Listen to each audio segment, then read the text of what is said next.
So let's start from the very beginning, because we know that you are pretty young. Are you about 20, 21, more or less? 21, yeah. 21, and you are from a kind of a small city in Ireland. Yep. But how the band got together, and I know that the lineup has changed, and how was the band at the beginning? Well, we all met when we were about 14 years old, and we were all at high school together, and it was me, Sam and Kev, and another guy, a friend of ours, who played drums, and we formed our first band together, and we played in that band for maybe 2 years. Well, the name was the same? I'm not gonna. No, it wasn't the same. Are you going to tell me? I'm not gonna tell you Why? what it's called. It's a secret. But yeah, so we played in that band for 2 years, and then our friend Patrick, who was playing drums, left the band, and the three of us still wanted to write music together and play together. So we just sort of started writing songs, and eventually we started calling ourselves Two Door Cinema Club, and it just grew from there. And you know, that's when it started, when we were maybe 17. School? You were? Yeah, we were still at school. We were 17. So you're pretty successful now. I think that in the indie scene you became really famous, and all the concerts are sold out. But there was a time when you were raising the ranks, some gigs which weren't that cool, or not so much audience, or something that went wrong. So how was the beginning? Yeah, very slow at the beginning. Like we would only really play in friends' birthday parties and empty bars in Belfast, and it was quite depressing. So I think that's why we kind of changed our music a bit as well. Whenever we formed Two Door Cinema Club, we made it a bit more, upbeat and kind of danceable, pop. maybe. Yeah, more danceable. So that hopefully more people would come and see us play, and it'll be more fun. But I think we've always had quite a lot of momentum in Two Door Cinema Club. Like we released our first EP in 2009. 9? Yeah, 2009. We made it ourselves, and we put on a night like in Belfast, and kind of sold like 350 in one night, and that was like a really big deal for us, and kind of all spiraled from there, I guess. You don't want to be alone. How was moving from Bangor to London, and are you living any scene or going out with any bands? Well, we don't live in London anymore. Okay. We moved to London in... you told me that you were going back home, yeah. In June, I think, of 2010, and that was to go over into... Or 2009, yeah. To go over and make our album. Okay. So I guess 2009. Yeah. So we moved over, and that was so we could be in London to record the album and to be close to our management and our record label and things like that. So we lived there for about a year and a half, and then last September we moved out because we just didn't need anywhere to live, because we were constantly on tour, so rent was a waste of money.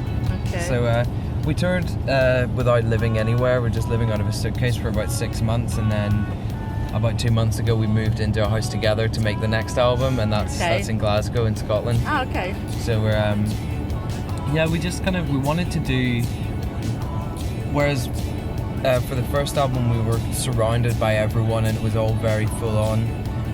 I think for this one we just wanted to distance ourselves from that a bit and just get out of the city and get out of London and kind of have our own space to be creative and to write and record. So we're just gonna do that for the next. Okay. So Kitsùne, how did you meet them, and how they reached you?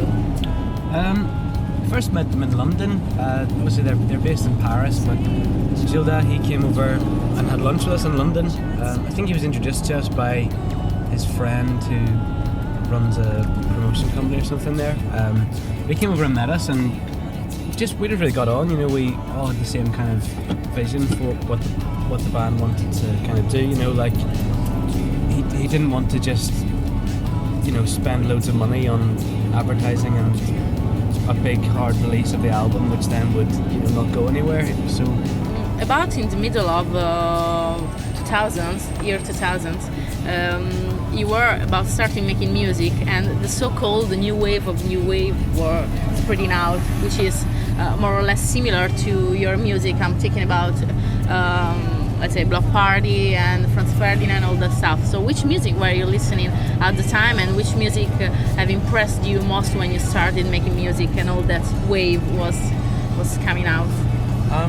Well, when we met, we were really into sort of post-punk and a lot of that harder, rock, the old rock music. post-punk, or? I mean, we were listening to At the Drive-In and Biffy Clyro and stuff like that back in the early 2000s, and that's kind of what we were playing at first, and eventually we started to get into the indie bands, we started listening to Block Party and to Death Cab for Cutie, and then we started to get into dance music, and we started listening to Justice and Daft Punk, and then just all of that came together, and we decided to make what we're making now, because it just made sense that we should combine all the music that we love and try and become our own favorite band, sort of thing, you know.